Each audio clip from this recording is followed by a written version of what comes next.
கவலைப்படுகிறதினாலே உங்களில் எவன் தன் சரீர அளவோடு ஒரு முழத்தை கூட்டுவான்? உடைக்காகவும் நீங்கள் கவலைப்படுகிறதென்ன? காட்டு புஷ்பங்கள் எப்படி வளர்கிறதென்று கவனித்து பாருங்கள். அவைகள் உழைக்கிறதும் இல்லை, நூற்கிறதும் இல்லை.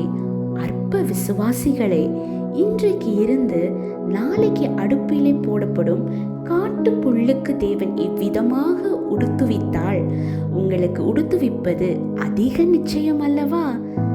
ஆகையால் எண்ணத்தை உண்போம், எண்ணத்தை குடிப்போம், எண்ணத்தை உடுப்போம் என்று கவலைப்படாதிருங்கள். இவைகளை எல்லாம் அஞ்ஞானிகள் நாடி தேடுகிறார்கள். இவைகள் எல்லாம் உங்களுக்கு வேண்டியவைகள் என்று உங்கள் பரமபிதா அறிந்திருக்கிறார்.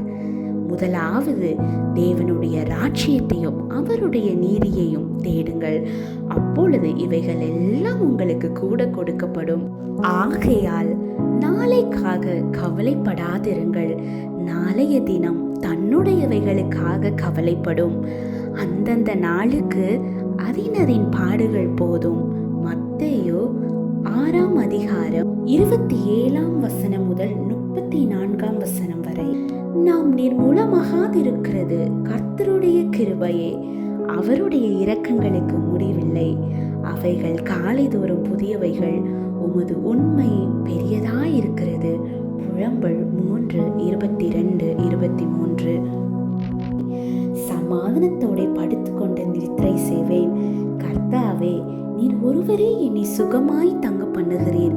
சங்கீதம் 4:8.